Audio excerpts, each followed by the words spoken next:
네, 오늘은 6월 8일 화요일입니다. 본문은 잠언 20장 16절에서 30절의 말씀, 잠언 20장 16절에서 30절까지 말씀을 보도록 하겠습니다. 제가 말씀을 읽겠습니다. 타인을 위하여 보증선자의 옷을 취하라. 외인들을 위하여 보증선자는 그의 몸을 볼모 잡을지니라. 속이고 취한 음식물은 사람에게 맛이 좋은 듯하나 후에는 그의 입에 모래가 가득하게 되리라. 경영은 은혼함으로 성취하나니 지략을 베풀고 전쟁할지니라. 두루 다니며 한담하는 자는 남의 비밀을 누설하나니 입술을 벌린 자를 사귀지 말지니라. 자기의 아비나 어미를 저주하는 자는 그의 등불이 흑암 중에 꺼짐을 당하리라.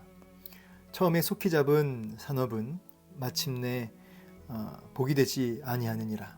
너는 악을 갚겠다 말하지 말고 여호와를 기다리라. 그가 너를 구원하시리라. 한결같지 않은 저울추는 여호와께서 미워하시는 것이요 속이는 저울은 좋지 못한 것이니라. 사람의 걸음은 여호와로 말미암나니 사람이 어찌 자기 길을 알 수 있으랴. 함부로 이 물건은 거룩하다 하여 서원하고 그 후에 살피면 그것이 그 사람에게 덫이 되느니라. 지혜로운 왕은 악인들을 키질하며 타작하는 바퀴를 그들 위에 굴리느니라. 사람의 영혼은 여호와의 등불이라. 사람의 깊은 속을 살피느니라. 왕은 인자와 진리로 스스로 보호하고 그의 왕위도 인자함으로 말미암아 견고하니라. 젊은 자의 영화는 그의 힘이요 늙은 자의 아름다움은 백발이니라. 상하게 때리는 것이 악을 없이 하나니 매는 사람 속에 깊이 들어가느니라. 아멘. 네, 오늘 또 본문을 통해서 나에게 하나님께서 하시고자 하시는 메시지를 잘 경청해 듣고 순종하는, 그래서 열매와 결실을 맺는 은혜가 있기를 원합니다. 늘 그렇듯이 듣고 그렇구나가 아니라 그것이 기억되어지고 계속 생각나져서 오늘 하루를 전체를 이끌어가는 말씀 되기를 원합니다. 순종하기를 원하고요. 말씀을 계속해서 제가 잠언을 보면서 오늘 본문도 이제 연결되는 이야기인데 결국은 끊임없이 이 지혜를 얘기하시면서 하나님의 자녀가 어떻게 살아야 되는지, 지혜를 가지고 이 험악한 세상을 믿음으로 살아가야 하는 것인데, 이제 더 그냥 솔직히 더 말씀드리면 참 쉽지 않다. 정말 어렵다. 이 시대가 더 어려워지고 있죠. 더 많은 유혹과 미혹됨이 있어요. 그 속에서 우리가 믿음을 지키고 하나님 자녀로서 살려면 뭐가 필요합니까? 지혜가 필요하다는 것이죠. 이 지혜가 있지 아니하면 믿음을 지키며 살기 어렵다. 그리고 이 지혜 안에 제가 이 본문을 잠언을 공부하면서 느끼는 것은 이 지혜 안에 여러 가지 요소들이 있지만 핵심은 뭐냐면 이제 두려움이에요. 하나님을 향한 두려워하는 마음, 경외하는 마음, 이것이거든요. 우리가 하나님을 향한 경외하는 이 마음이 너무나 약하여서, 물론 사랑의 하나님도 있고 공의의 하나님도 있고 하나님의 속성이 여러 가지가 있지만, 그러나 하나님을 향한 경외하는 마음, 두려워할 줄 아는 마음, 이 부분이 너무나 부재하다. 그래서 늘 하나님께서 우리를 사랑과 애틋한 인자와 진리로 우리를 바라봐 주시지만 또 동시에 그 하나님을 향한 두려움을 가지고 경외하는 마음을 가지고 그 앞에서 살 수 있어야겠죠. 그리고 이 지혜에 대한 그 의미가 이제 하나님을 향한 경외라고 했을 때 또 다른 한 가지는 하나님의 진리, 하나님의 말씀이 내 삶의 현장에서 매 순간 적용되어지는 것입니다. 적용되어지는 것입니다. 하나님 말씀이 적용되어지는 것. 그래서 이거를 한마디로 한 문장으로 말씀드리자면 하나님의 말씀이 내 삶의 원리로 굳게 세워지는 것, 이렇게 말씀드릴 수도 있겠습니다. 진리가 이 지혜, 이 말씀이 내 삶 전 영역에서 적용되어지고 생각나지고 적용되어지는 이런 것이 결국 이 지혜다. 오늘도 우리에게 이 원리, 성경에서 말씀하시는 이 지혜가 무엇인지, 성도의 삶의 원리로 붙들고 가야 할 그 원리에 대해서 말씀하고 계시죠. 16절은 이렇게 시작합니다. 타인을 위하여 보증선자의 옷을 취하지 말라. 또 외인들을 위하여 보증선자는 그의 몸을 볼모 잡을지니라. 이 보증에 대해서 계속해서 얘기하는데 보증 서지 말라는 거죠. 이 외국인들 또 외인들, 외인들이란 단어는 또 보니까 행실이 나쁜 아니면 어떤 창렬하는 단어도 있는데 이런 의미도 있어요.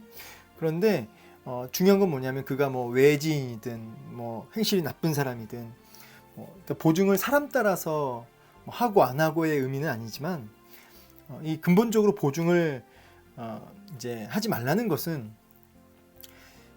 미래를 그에게 의탁하지 말라는 뜻입니다. 미래를 그에게 의탁하지 말아라. 맡기지 말아라. 우리가 이 보증 쓸 때는 그런 거죠. 저 사람이 갚을 수 있다라고 하는 전제를 하고 보증을 서주는 거죠. 그런데 그거는 여러분 어떻게 합니까? 그 미래를 내가 확신합니까? 그 미래의 주인은 제가 아니거든요. 그 미래를 주관하시는 분은 하나님이신데 마치 내가 확실하게 그것을 받을 것을 미래를 확신하는 것처럼, 그래서 점치는 것도 그렇고 이 보증 쓰는 것도 그렇고 그 근본적인 문제는 하나님을 의지하지 아니함이에요. 하나님을 의지하지 아니함, 의지를 안 한다. 또 미래에 대해 미래의 주인이 하나님이신데 내일의 주인이 하나님이신데 그 미래가 내가 주인인 것으로 내가 확신한다, 내가 분명히 한다, 이렇게 하는 것이죠. 여러분 한 치 앞도 모르는 것이 우리 인생입니다. 그래서 우리는 철저하게 하나님 의존적 존재로 살아가는 것이죠. 그가 내국인이든 타국인이든 그가 행실이 바른 사람이든 행실이 나쁜 사람이든 그는 우리의 미래를 담보할 수 없는 그가 우리의 미래를 책임질 수 있는 자들이 아니에요. 그래서 그들에게 보증 쓰지 말라. 너의 미래를 하나님께 맡겨야지 사람에게 맡기지 말아라. 이런 의미가 그 핵심에 있겠습니다. 그러면서 이제 이 말씀이 이제 다 연결돼요. 뒤에도 연결됩니다. 그래서 결국은 그 하나님께 온전히 의지하라고 하는, 그래서 이제 24절로 연결되는데 사람의 걸음은 여호와로 말미암나니 사람이 어찌 자기 길을 알 수 있으랴.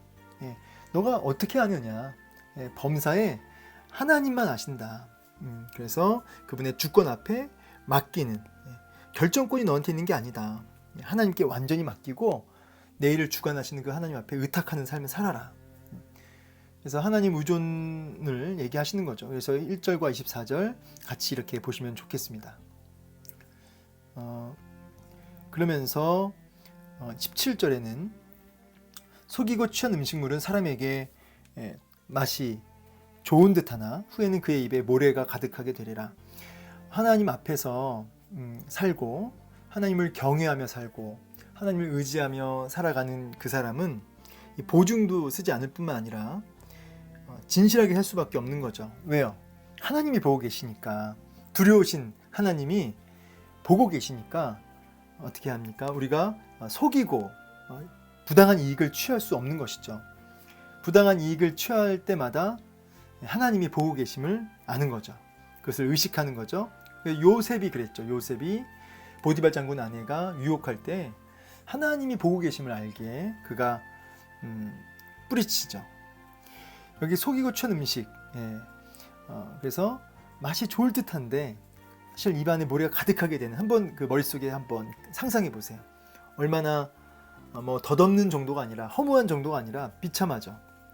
괴롭죠. 입안에 모래를 가득 씹고 있으니. 그래서 우리 그 창세기 보면 3장에도 아담과 하와가 선악과를 이제 따먹을 때 보면 그야말로 보암직도 하고 먹음직도 하고 지혜롭게 할 만큼 탐스럽기도 하죠. 그때 그 나무를 열매를 보면서, 선악과 열매를 보면서 먹음직스러웠어요. 그런데 그 순간 하나님은 안 보인 거죠. 하와가 의식을 못한 거죠. 하와는 하나님의 말씀, 하나님의 신실하심, 이런 것들에 대해 다 의심하기 시작했죠. 의심하기 시작하고, 그리고 그분을 이제 의식하지 않게 되고, 그러니까 자기를 죽이는 그 열매가 너무너무나 맛있어 보이는 그런 먹음직스러운 열매로 이렇게 느껴지는 거죠. 오감 전체가 반응하는 거죠. 여러분, 이처럼 하나님의 신실하심, 또 두려우신 하나님을 늘 의식하며 살아가는 삶, 그리고 그분의 말씀을 신뢰하는 삶, 이런 삶 속에서 이렇게 부당한 이익을 취하거나 이럴 수 없다. 그래서 이 속지 말아라. 속이려고 하는 그 내 모습 자체 안에는 하나님을 의식하지도 않고 그분의 말씀을 신뢰하지도 않는 그런 모습이 있는 것이죠. 그러면서 18절에 경영은 의논함으로 성취한다. 이 경영이라고 하는 것은 이제 계획인데, 뭐 계획이 없는 사람이 누가 있겠습니까? 다 계획이 있죠. 다 여러 가지 계획이 있는데, 여기 의논한다는 단어가 이렇게 충고하고 또 이렇게 조언을 해주는 거죠. 근데 많은 사람들과 같이 소통하고 논의하고 또 충고를 듣고 그렇게 할 때 그 계획들이 놀랍게 이루어진다는 거예요. 근데 사실은 이제 잠언 16장에 보면은 여호와께 맡기라 그래요. 여호와께 맡기라. 그러면 너의 그 경영이 이루어지리라. 이렇게 말씀하세요. 잠언 16장에 보면 이 맡긴다. 그러니까 이 의논을 우리가 이제 우리 사람들 관계 속에서도 서로 의논하고 또 여러 가지 조언을 잘 경청하고 이것이 참 좋은데, 저는 이것을 묵상하면서 그 마음의 경영은 사람에게 있어도 그 응답은 여호와께로 말미암느니라. 너의 행사를 여호와께 맡기라. 그럼 너의 그 경영이 이루어지리라 라고 하는 잠언서 16장 말씀을 연결해서 볼 때 이 의논을 단순하게 사람과의 의논으로만 끝날 것이 아니라 하나님과의 그런 교제함, 하나님 앞에서의 끊임없이 이렇게 소통함, 마음을 쏟아놓음, 하나님의 뜻을 분별함, 이런 의미로 이 의논이라는 단어를 이렇게 같이 좀 묵상했으면 좋겠습니다. 그래서 늘 끊임없이 하나님 앞에 맡겨드리는 삶, 하나님과 소통되어짐으로, 하나님과 전인격적인 교제함으로 나의 미래를 의탁드리는 그 삶을 통해서 우리의 여러 가지 하나님이 주신 그런 경영들, 그것들이 놀랍게 열매 맺고 성취될 것이다 라고 말씀하시는 의미로 우리 같이 묵상했으면 좋겠습니다. 그리고 지략을 베풀고 전쟁할지니라. 사실 이 전쟁할지니라, 여러분 여기 제가 풋노트로 일상이라고 했는데 사실 일상이 전쟁이죠. 전쟁 같은 일상. 우리 삶이 전쟁이죠. 물론 영적으로도 영적인 전쟁이 있고요. 근데 영적인 것 말고도 일상생활에서 경제생활하고 사람과 관계를 맺어가며 살아가는 이 땅에서의 모든 어떤 그 돈 문제, 뭐 건강 문제, 여러 가지 문제들 속에서 오늘도 해내야 하는 우리의 삶은 어쩌면 전쟁이라고 할 수 있겠습니다. 이런 전쟁과도 같은 삶에서 결국 우리가 승리하고 영광을 얻으려면 의논함으로 성취하나니, 결국은 끊임없이 그 전쟁에 능하신 하나님 앞에 나아가 전쟁을 주관하시는 너희는 가만히 있어 주 하나님 됨을 볼지어다, 너희는 여호와를 바라볼지어다 라고 말씀하시는 그 음성대로 전쟁에 능하신 하나님의 그 손 앞에, 그 능력 앞에 엎드릴 수 있었으면 좋겠습니다. 네, 그러면서 오늘도 우리의 전쟁에서 승리를 주시는 그 하나님을 이제 의지하며 살아가는 것이죠. 그러면서 19절에 두루다니며 한담하는 자는 남의 비밀을 누설하나니 입술을 벌린 자를 사귀지 말라. 이 두루다니며 한담하는 자, 비방하는 자인데, 낱말하길 좋아하고 뒤에서 비방하는 자는 쉽게 비밀도 누설하죠. 그래서 그렇게 막 떠벌리는 자, 끊임없이 폭로하는 자, 사귀지 말라. 왜냐하면 영향을 받잖아요. 그러니까 그들과 교제하지 말라, 이런 의미를 말씀하고 계시죠. 사실은 이렇게 비밀을 누설하고 한담하고 비방하고 이런 남 이야기를 쉽게 하는 이런 사람들에게 영향을 우리가 이제 받기 때문에 거기서 끊어내라. 20절에는 이제 부모와 자녀의 관계 속에서 또 주시는 교훈인데, 저는 여기 사귀지 말라라는 이 단어랑 이 18절의 의논이라는 단어를 같이 보면서 우리가 이제 끊임없이 어디에 영향을 받느냐가 참 중요해요. 세상 사람들이 다 그렇게 산다, 뭐 다 그렇게 말한다, 다 한담해, 너만 헌담 안 하는 거야, 다 헌담하고 다 남 밟고 일어서고, 그리고 비밀도 누설하고 다 그렇게 살아, 세상은 다 그런 거야 라고 얘기를 하고, 그런 거에 우리는 영향을 받고 그것이 당연한 시대일 수 있지만 그런 것과 사귀지 말므로 영향받지 말아라. 그리고 하나님의 법, 하나님의 말씀, 하나님과 교제함으로 그분의 영향을 받고 살아라. 너는 어디에 영향을 받고 사느냐? 오늘도 어떤 가치에 너는 마음이 붙들려서 휩쓸려서 살아가느냐? 세상의 가치관에 또 세상이 추구하는 가치를 너도 똑같이 추구하며 사느냐? 모두가 그렇게 살아 이렇게 말하면서 아니면 하나님의 말씀, 하나님의 진리를 끊임없이 추구하고 하나님의 뜻을 내 삶 속에 적용하는 그런 하나님과의 교제함을 통해 그런 삶을 추구하며 사느냐, 이 부분을 우리에게 지금 도전하고 계시는 것이죠. 사귀지 말지니라. 그러면서 20절에 자기의 아비나 어미를 저주하는 자는 그의 등불이 흑암 중에 꺼짐을 당하리라, 이렇게 말씀하시죠. 이 부모를 저주하는 자, 이제 이 디모데후서 3장으로 가면, 이제 디모데후서 3장으로 가면 말세에 고통하는 때가 이른다라고 말씀하시죠. 그래서 말세에 고통하는 때가 이르리니 하면서 이제 부모를 거역한다는 거죠. 그다음에 절제하지 못하고 그러면서 이제 쾌락 사랑하기를 하나님 사랑하는 것보다 더한다라는 말씀이 있어요. 이렇게 부모를 향한 그런 어떤 그 공경하지 않고 이런 모든 그 마음 속에 있는 그런 어떤 분노나 이런 것들이 사실은 어떤 일이 벌어지냐면 우리를 고통케 한다는 거죠. 우리 영혼을 고통케 한다. 여기 보면 20절 하반절에 그의 등불이 흑암 중에 꺼짐을 당하리라. 여러분, 그의 등불이라고 했을 때는 이제 사실은 어둠 속에, 흑암 중에 어둠 속에 우리가 살아가는데, 인생들이 살아가는데 그나마 우리를 비춰줄 그 등불이 이렇게 꺼져 버렸다면 여러분 어떻게 될까요? 그야말로 아무것도 안 보이는 거죠. 아무것도 안 보이는 그런 상태. 그래서 이제 막막하고 그리고 소망이 없고 아무것도 분별이 안 되는, 그야말로 이제 철저한 심판을 얘기하고 있습니다. 제가 지금 이 성경 말씀을 지금 공부하면, 이 말씀 녹음하면서 지금 제가 이제 디모데후서 3장을 지금 찾느라고 약간 제가 말을 좀 버벅였는데요. 제가 디모데후서 3장 1절 좀 같이 좀 찾지는 않았는데 제가 좀 읽어드릴게요.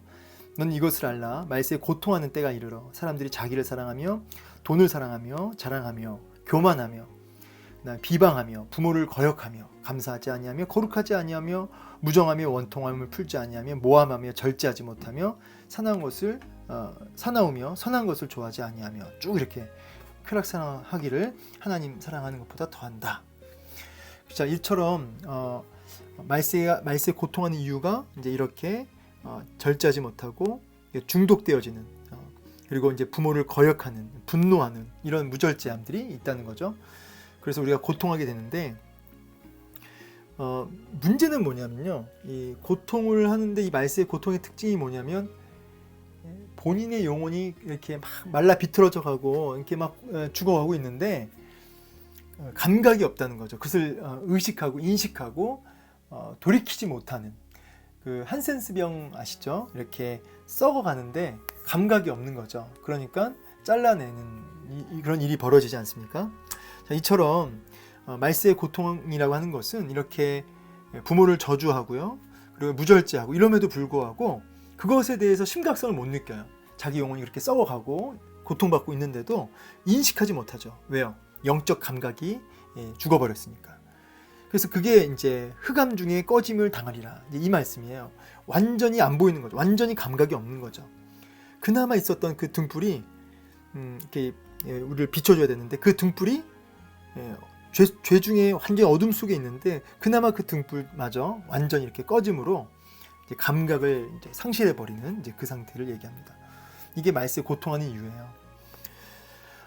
그래서 우리는 그 디모데후서 3장 1절에서 5절 이후에 말세에서 이런 고통에서 벗어나는 비결에 대해서 어디서부터 너는 성경을 알았나니 이렇게 말씀하시면서 그 하나님의 말씀에 거하라 이렇게 말씀하시거든요. 거하라, 거하라, 매노, 지속적으로 머물라. 그래서 끊임없이 하나님 말씀을 붙들고 있어라, 놓치지 말고 붙들고 있어라, 생각하고 있어라, 이렇게 말씀하시는 거죠.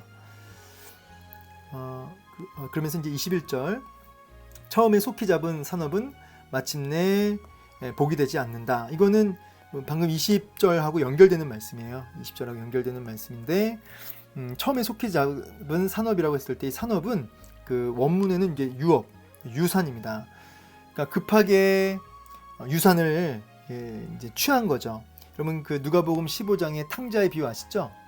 탕자가 부모님 이제 아직 유산 물려주지 않는 그런 상황에서 본인이 부모의 그 간섭과 통제를 벗어나 자기 욕심을 쫓아 소욕을 쫓아 살려고 자기의 분깃을 미리 땡겨봤죠. 이게 이제 처음에 속히 잡은 산업이라는 의미로 이해하시면 되겠습니다.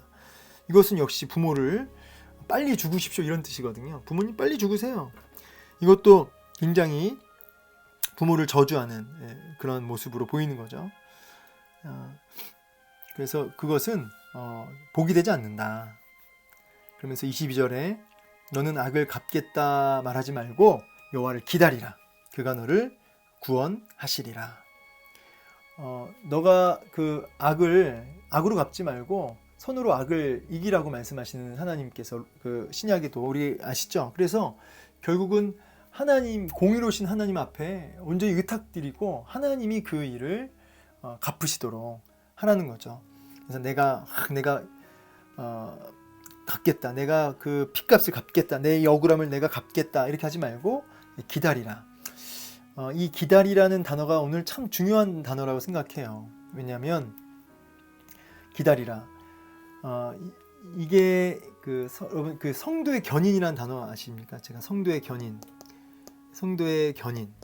하나님이 우리를 끌고 가시는 건데 천국까지 견인차 끌고 가듯이. 그런데 이 견인이라는 단어 안에는 이 성도의 인내라는 단어도 같이 들어가거든요. 인내. 그 의미가 같이 있습니다. 이 기다리라. 이게 인내거든요. 하나님을 신뢰함으로, 하나님을 의지함으로, 의탁함으로 당장 열리지 않고 억울하고 막 나한테 악을 행해요. 그 사람이 나한테 악을 행합니다. 너무 힘들어요. 환경이 지금 너무 어려워요. 그런데 여호와를 기다리는 거예요. 그가 너를 구원하시리라. 이 말씀 붙들고 기다리는 거죠.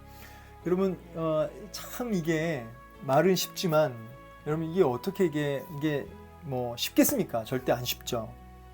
기다릴 수 있는 성도의 인내. 근데 여기에 뭐가 이제 들어가냐면 24절 사람의 걸음은 여호와로 말미암나니 사람이 어찌 자기 길을 알 수 있으랴. 결국은 우리의 인생의 걸음걸음을 주관하시고 책임지시고 열어가시는 분이 하나님이라는 거죠. 여러분 제가 자주 드리는 말씀이 정말 다 될 것 같은 것도 하나님이 막으시면 세상 없어도 막히는 거고요. 안 되는 거고요.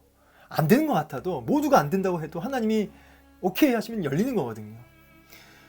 그게 사람의 걸음은 여호와로 말미암니라는 뜻이에요. 그래서 기다리라. 하나님의 그 공의로우심과 그 신실하심과 너를 향한 사랑하심과 그 크시고 두려우신 하나님 앞에 정말 그분을 신뢰함으로 끝까지 기다리라 이렇게 말씀하시는 거죠. 그러니까 이 기다림은 어떤 그 의미가 여기 안에 내포되어 있냐면 설레임이 내포되어 있어요. 설레임. 야고보서에도 나오거든요. 야고보서 1장에도 성도의 인내에 대해서 말씀하시는데, 그러니까 설레임. 그러니까 막 이를 악물고 참아야지가 아니라 그 하나님이 허락하실 놀라운 위로를 향한 확신 속에. 그래서 어떻게 나에게 위로하실까, 어떻게 하나님께서 나에게 역사하실까에 대한 막 기대함과 설레임을 가지고 오늘을 충성하고 오늘을 인내하고 오늘을 하나님의 말씀으로 살아내는 것이죠. 설레어하며 그렇게 하는 것이죠. 여호와를 기다리라. 그가 너를 구원하시리라. 자, 그러면서 한결같지 않은 저울추는 여호와께서 미워하신다. 속이는 저울은 좋지 못한 것이다. 자, 23절. 장사하는 사람은 늘 당연히 이익을 남겨야 되고 얼마든지 이 저울추, 이 무게를 재는 거잖아요. 속이는 저울. 이렇게 얼마든지 해서 이익을 취하는 것이 세상 이치인데 우리는 한결같은 저울추, 공평이죠, 공평. 정직이죠, 정직. 한결같은 정직함과 진실함으로 하나님 앞에 설하는 것이죠. 그렇게 살면 망하는데요, 목사님. 그렇게 살면 나만 손해 보는데요. 그렇게 이제 반문해 오실 수도 있어요. 그럼 저는 답을 기다리라. 기다리라.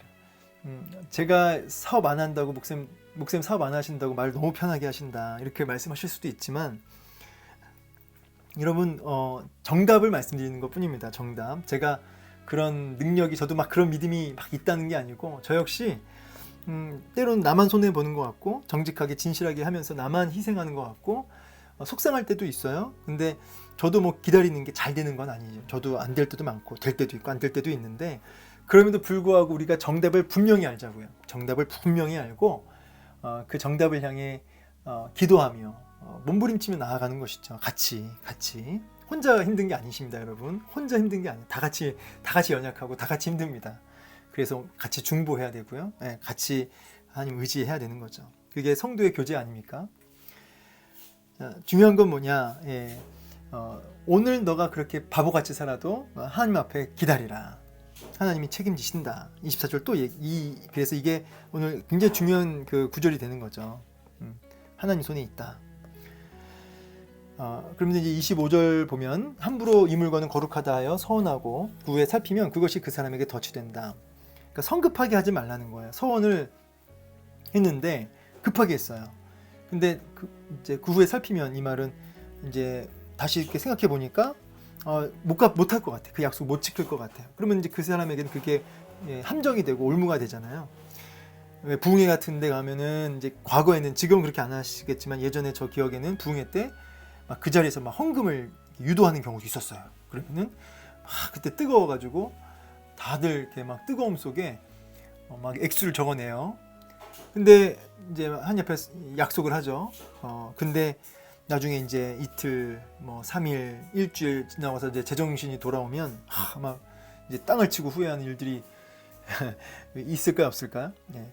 그러니까 이렇게 한 옆에 진실한 마음 다 좋은데 신중하라는 거죠. 신중하고 그리고 성급한 마음을 하지 말라는 거죠. 그래서 우리가 모든 상황 속에서 일상 속에서 성급하게 맹세하지 말고 신중하라.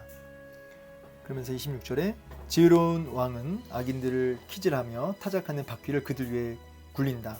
그러니까 이 타작하는 바퀴가 이게 뭐 3개인가 그렇대요. 근데 이게 크거든요. 근데 탈곡기니까. 근데 그거를 그 악인들 위에 굴려버린대요. 이건 뭘까요? 이게 이제 엄중한 심판이죠. 그 바퀴가 사람을 깔아 뭉개 가는 거예요. 짓이겨 가는 거죠. 키질한다. 알곡과 가라지를 이렇게 나누는 것처럼. 그러니까 이런 심판이 있다는 거예요. 악인들을 향한 참 지혜의 왕이 되신 그 하나님께서 이렇게 심판하시는 날이 있다. 그러니까 당장은 너가 한결같지 않은 저울추를 쓰면서 이익을 얻고 너는 정직하게 해서 손해를 보는 것 같고 그렇게 해도 기다릴 수 있는 이유는 하나님의 위로가 있고 24절 그리고 또 그 지혜로운 왕 되신 하나님께서 공의로운 왕 되신 하나님께서 엄중한 심판으로 갚으신다라는 말씀이죠. 그러면서 사람의 영혼은 여호와의 등불이라 사람의 깊은 속을 살피느니라. 이거를 이제 다른 좀 해석본을 보면은 주님은 영혼을 환히 비추신다 이런 뜻이에요. 주님은 우리의 영혼을 환히 비추신다. 우리의 영혼을 환히 비추셔서 뭐 이 단어를 양심으로도 쓰는데 원문에는 우리의 양심을 우리의 영혼을 환히 비추셔서 우리의 속을 살피시는 그 성령께서 우리의 심령을 우리 양심을 환히 비추셔서 분별력 있게 하시고 하나님 뜻을 깨닫게 하시고 그렇게 하신다는 것이죠. 그래서 왕은 인자와 진리로 스스로 보호하고 그의 왕위도 인자함으로 말미암아 경고하리라. 그래서 그 왕이 인자와 성실, 그 공의로우신 그 하나님이 지금 왕을 전 지금 하나님으로 지금 이제 비유하고 있는 겁니다. 그래서 그 언약의 신실하신 인자와 진리라는 단어는 언약의 하나님 얘기하실 때 많이 쓰는 단어인데 그 언약의 그 신실하신 그 하나님이 그 언약을 온전히 이루어 가시는 그런 부분으로 그 신실하신 하나님을 이제 우리가 묵상할 수 있고요. 30절 상하게 때리는 것이 악을 없이 하나니 매는 사람 속에 깊이 들어가느니라. 그래서 저는 이제 이거를 아이들 양육할 때 매를 이제 들어야 된다는 어떤 이제 의미로도 해석하신 분이 많이 계시고 하는데 뭐 그런 의미도 분명히 있겠죠. 1차적으로. 그러나 이제 저는 하나님께서 우리를 이제 사생아가 아니잖아요. 우리 예수 믿는 사람들은 사생아가 아니에요. 그러니까 우리가 악으로 나아가면 하나님 말씀을 저버리고 하나님 두려워하지 않고 나아가면 때리신다 이 말이에요. 그래서 때리신다라고 하는 건 이제 징계인데 징계가 있는 것은 여러분 그건 잔연한 뜻이고요. 그 징계가 사람 속에 깊이 들어간다. 그래서 우리의 악을 이렇게 벗겨내시는 하나님의 그 상하게 때리는 그 징계 손길, 아프지만 우리 악을 제거하시는 하나님의 손길이라는 것이죠. 그래서 저는 오늘 마지막 이 30절 말씀도 결국은 하나님을 두려워하게끔 만드는 구절이에요. 하나님을 두려워하는, 그리고 우리 약간 이 악인을 심판하시는 하나님, 26절에 이런 말씀도 같이 우리가 보면서 오늘 우리가 하루 살아가면서 여호와를 오늘도 기다릴 수 있었으면 좋겠어요. 여호와를 기다릴 수 있는 하나님을 향한 신뢰, 설렘 가지고 이렇게 오늘 여호와를 기다릴 수 있는 하루 되기를 원합니다. 그래서 오늘 신실하신 그 하나님 앞에 정직하게, 진실하게 오늘도 살아서 하나님 앞에 영광 올려 드릴 수 있는, 하나님의 자녀로 살아갈 수 있는, 그래서 우리의 경영을 놀랍게 성취하시는 하나님을 경험할 수 있는 저와 여러분 되기를 간절히 소망합니다. 감사합니다.